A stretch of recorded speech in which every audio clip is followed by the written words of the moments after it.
Welcome back to the sweatshop. In today's video, we're going to be working on this 2006 Nissan X-Trail. What we're doing on the X-Trail today is we are trying to hunt down a bunch of noises, and in that journey we have discovered that this guy here is bad. So what I'm going to do is of course replace it. I'm going to give you the torque specs needed to replace it properly, and of course show you some tips and tricks if you have the same rust belt issues that I will probably have trying to get this thing separated. That being said, if you are in the rust belt, this will probably be a pain in the ass job, even though it appears to look easy. Rust is a formidable enemy, and man oh man is it a pain in the ass sometimes. Hopefully Mr. Rust Belt acts nicely today and gives me a little bit of a break, because well, I'm running on 3 hours of sleep, and well, I don't really run efficiently on 3 hours of sleep. Nonetheless, I gotta run, so we gotta make this stuff happen. With that out of the way, if you are in the south or any place that is nice and sunny around the world, actually you won't have this in the south because this is a Canada only vehicle, and well, Canada plus the rest of the world. Anyhow, if you're watching this in hopes to figure out how to do a stabilizer link, you'll be in luck. Relatively easy, not a pain in the ass, provided you don't live in the Rust Belt. If you're anywhere else around the world and you understand what the hell I'm saying in my Canadian English and accent. Okay, anyhow, if you are in the Rust Belt, you're probably going to cry just as much as me, so this is a great video for you to watch. Now, if you're going to do this at home, make sure you use jack stands when you get under this thing. Don't be stupid. No one has ever looked smart trying to save money and then, you know, being crushed by their car. That makes you look really stupid and cheap. All right, let's put this thing up in the air, shake some stuff, and I'll start explaining some crap to you. Not crap, knowledge. But before I do that, do me a big favor and hit that subscribe button. Don't forget to hit the notification bell so you never miss one of my new videos. Now, yak it up! We are looking at our stabilizer link from the back. This is the back of the front control arm, and basically off in the distance would be the front. What you want to look for when looking for a problem with one of these things is any sort of play. And oh, for fuck's sakes, I know this thing was bad. Was it the passenger side? Oh, it's this side. Okay, there we go. What you want to look for whenever looking for an issue with these things is play. And how you best check that is by making sure that the suspension is in its most natural position. However, when they're as bad as this particular thing, you can shake it in any position. It's hard to see because my arm is in the way, but this guy has some play. Of course, not a hard job. You probably don't even have to take off the front wheel in order to do this. However, you will need a nice 17 mil wrench and then the corresponding wrench for whatever aftermarket nuts are on your new joint to get into this position. I would also recommend getting a tap that fits this guy here so that these nuts come off relatively easy, and a really good vice grip to grab this section here. That being said, how will you know that you're looking for this joint as a particular issue or the bushings as a particular issue? Well, generally, whenever you have a clunking sound that coincides with you going into a driveway, that's a good indication that you have a problem on one side of your suspension. What I'm trying to get across to you is when the suspension articulates when one side of the car is worked. So let's say you're pulling into a driveway going right, the passenger side wheel will hit the driveway first. The left side joint is bad and will make a knocking noise because this side of suspension hasn't articulated at the same time or moved at the same time as the other side. So if you go over a speed bump exactly dead on, meaning both wheels hit it at the same time, and you don't hear the noise, that's usually an indication that a stabilizer link or a sway bar bushing is bad. So hopefully you understand now how to diagnose this thing. Let's show you how to lessen the burden of a rust belt joint like this. First, let me figure out what the appropriate die is for this goddamn thing. What you want to do is get yourself an M12 by 1.25 pitch die, and then try your absolute best to thread it into position. Now, forgive me, there's not a lot of room here, so most of this video is probably going to be you seeing my big orange hand. Don't worry, it's not always orange, just when I have my gloves on. Thread that guy into place as best you can, and then you're gonna get your 1-inch socket or whatever socket works for your particular die there, and then thread it into place. Why we do this is just simply to get rid of the rust. This is a lot easier when my camera is not in the way. Common theme with all my videos, the camera's almost always in the way, making my life oh so wonderful. Yeah, okay, so I'm gonna do this off camera because this is gonna drive me goddamn nuts, and you're pretty much gonna hear me swearing for about 10 minutes as I try to sneak that stupid thing on. Of course, without the camera in the way, it's going to go a lot quicker. So you get the idea. Once I get the thing on and I'm done swearing, so YouTube doesn't demonetize my videos, I will be back. Yeah, thank you. Finally, I got it on. Now, with a die, there is usually, like a tap, a tapered end, an end that basically doesn't cut as deep, essentially allowing you to slip this thing over without driving yourself insane. Of course, once you get it on, you thread it all the way on, you're going to slightly snug it up, take it back off, turn it around to the end that cuts deeper, and do the same process again. Then you're gonna back this thing back out, douse it in some WD-40, and then we're gonna hit this thing with my gun, pray to God it comes off. Primarily why we do this is simply to save ourselves the headache of trying to grip this thing with a vice grip as hard as you can, because I'll tell you, it can be a real pain in the ass. Now, for the bottom bolt, if you have the stock joint, it doesn't look like there's much that protrudes. So yeah, obviously if there is, tap it and go for it. Now, I had to use a 1-inch wrench because, well, I don't have any 1-inch fasteners that will fit in this area here. So yeah, it's a nice, tedious, slow process, which, well, if you're flat rate, it sucks, you know, you want to get through it so you can move to the next crap. I'm not necessarily flat rate, I'm just, well, I'm an operator of a shop, and it is a pain in the ass to get things done in a timely fashion, get your customers all service, especially when you're in your busy season. So, you know, you gotta try your absolute best to get through it, and recording doesn't help. But I also need short videos to, you know, take back my Saturdays, because holy crap, I haven't had one in 2.5 years, and Lord knows YouTube is not paying me enough to willingly take Saturdays off and edit so I can, you know, enjoy a weekday of some sort. Anyhow, that's enough rambling about my own personal crap problems. What we need to do is get this thing off, and like I said previous to all the rambling, spray it. Okay, in order to make my life easier, instead of doing it with a wrench, I've managed to fit a flex socket in between here, and well, I didn't account for how much extension I would need, but I should be okay with another extension. You're going to slip this contraption over. Hopefully you have this. If not, well, 17 mil wrench for a stock joint, and aftermarket, well, they can be all kinds. 18, 16, 17, 19. The one I have is a 19. This guy does not want to go on, and I'm just rambling on, blah, blah, blah, blah, blah. Grab the hammer. Let's see if we can hit this guy now.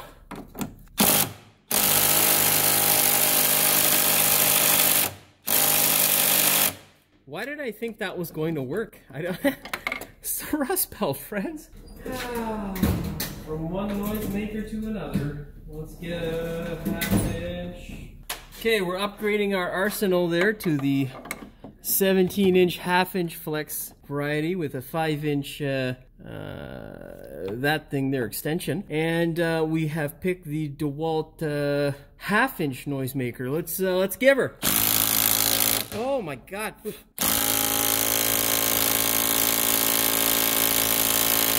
Well, nothing short of some more assured deafness and rust in my face. That shit's not moving. Let's get a 1/2 inch air power gun. Give her. Gosh darn it. Ingersoll! That mother sounds tough. That's gonna move it for sure. There, what'd I tell you? What'd I tell you? Shit, too much power. Too much power! With it moving, go ahead, grab yourself a vice grip, a curved jaw vice grip, something that's basically going to fit on this section here. Shove her into place and begin clamping. Remember, the key to success here is to clamp as tightly as possible. So, the closer to fainting that you feel, the better it is. Obviously, that is, well, partially true. Do not hurt yourself. Do not faint. Do not hurt yourself in any form trying to do this. All right, ready? God damn! Ow! Shit! For entertainment purposes only. All right. Oh, god damn it. You gonna cooperate, bitch? Mother sucker. Now, we are not enjoying this very much. It is annoying. So what I will do is I will proceed it with some heat. It's just basically the rust that holds this little shit in there. It drives you nuts. All right, let's give it a little propane torch action. Now, I have done this in the past where you can use a heat gun. It actually does a decent job. I was surprised. I had some time and did that in an alternator video and was surprised. It worked really well. Never thought a heat gun would help to the point where it would take a nut off. I was wowed, or should I say.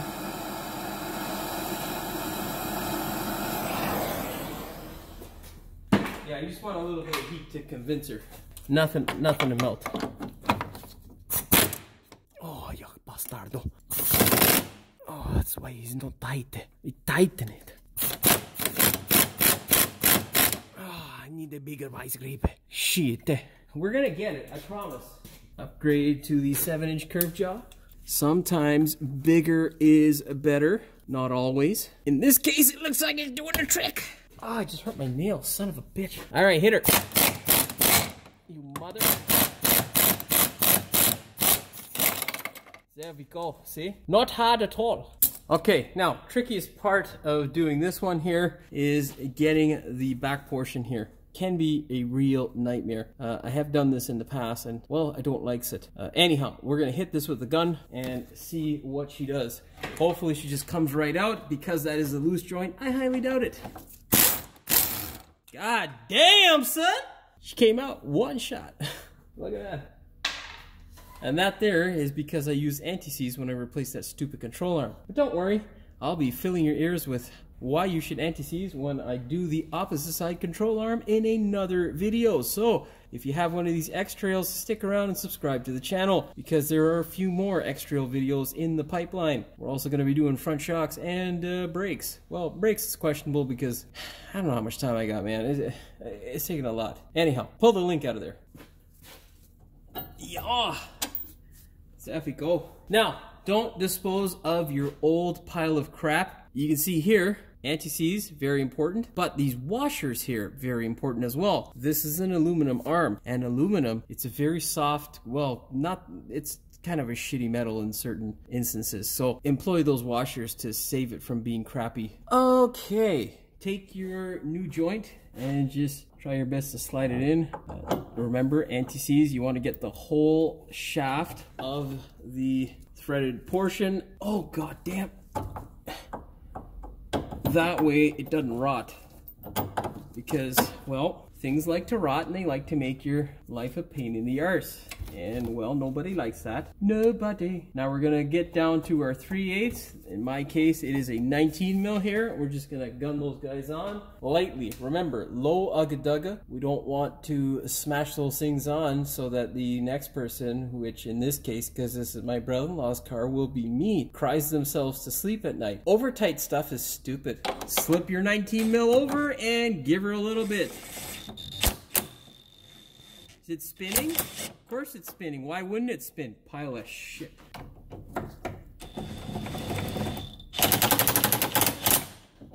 Fucking Fucking Chinesium. Do you believe this is a first line part that has lifetime warranty, quote unquote? Well, anyhow. Now, you can see here, whenever trying to spin it, this is a potential issue. This guy here obviously spun. Now I need to get a hex. I think that is a 5mm hex, a 19mm wrench, slip it over those guys, and spin them up. So I'll show you how to do this one, because the camera's already here. It is not a 5mm in my case. Get a 6, an offset wrench, and a ratchet that I really like, so I feel better about why I chose this for a living. Grab your offset wrench, set it over this guy here, turn your wrench to the on position, and or the off position, sorry, and begin ratcheting. I'm gonna need an extension, and that stupid compressor came on, so I'm gonna shut this thing off right now, and I'll be back. All right. Ratchet off position, offset wrench. You can use a regular wrench and get the appropriate hex key or Torx bit, whatever you'll need for your aftermarket joint, and twist away.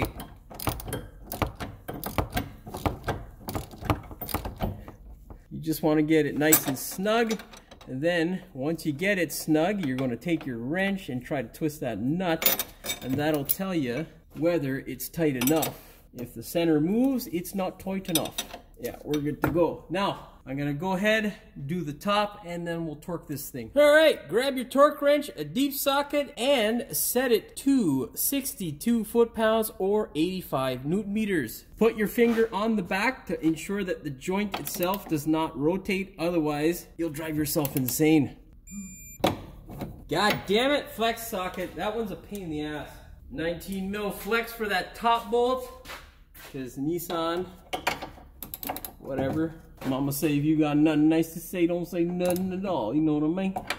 Alright, that guy's rotating. Son of a bitch. See if we can get it to snug up.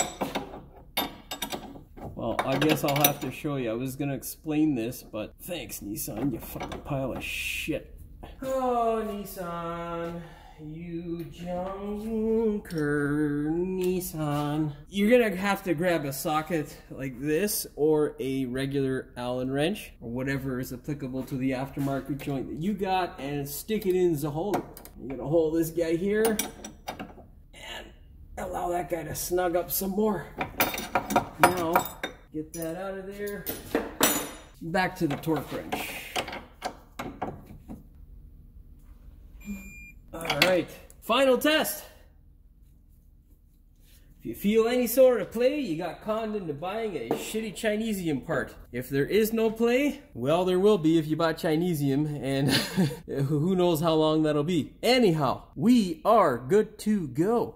Well, that's pretty much all she wrote for this one. All you got to do now is take this thing for a test drive, make sure all is well and you don't have any more funny noises coming from the front end of your vehicle, and you are good to go. Remember, if you did have to take your wheel off, you got to torque it. And of course, if you watch my videos in the past, don't worry, I got you covered. The torque spec is 83 foot-pounds or 113 Newton meters. Now, of course, I'm not showing you this because I didn't take my wheel off, but do it in a star-shaped pattern and then go around in a circle from the last nut that you did and check them. That being said, hopefully you found the video entertaining as well as informative. If you did, please like, share, and subscribe. Don't forget to hit the notification bell so you never miss one of my new videos. And as always, thanks for watching. We will see you in the next one. That being said, I've said that already like 4 times, haven't I? For fuck's sakes. If you are in the Rust Belt, great video because you'll probably cry as much don't.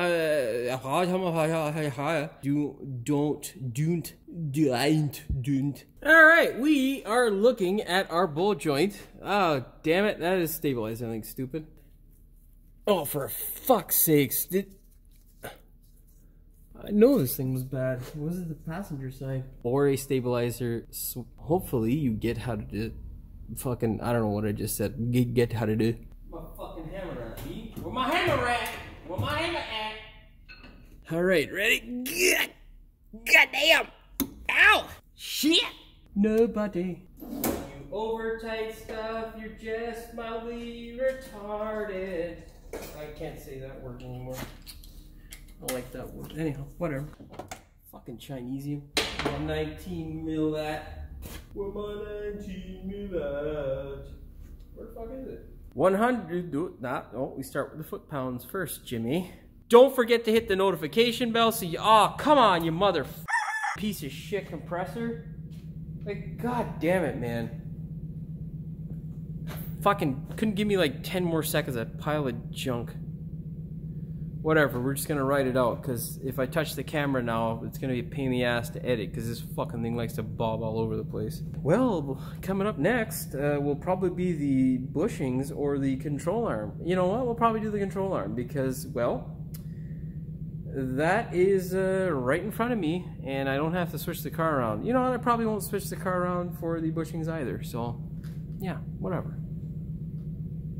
No, I will, because then I get confused when I'm editing. It's like, you know, everything just looks exactly the same as what we're looking at right now, which is stupid. Don't worry, you won't have to listen to this shit. It's all in the bloopers. Do check out the bloopers. You will hear things such as you just heard, my hoist and that pile of shit compressor. People tell me, rather entertaining, and people like laughing at me and my insanity, which hurts my feelings. That's our cue to continue on and less blah blah blah bullshit talk. Shit! Shit! Shit!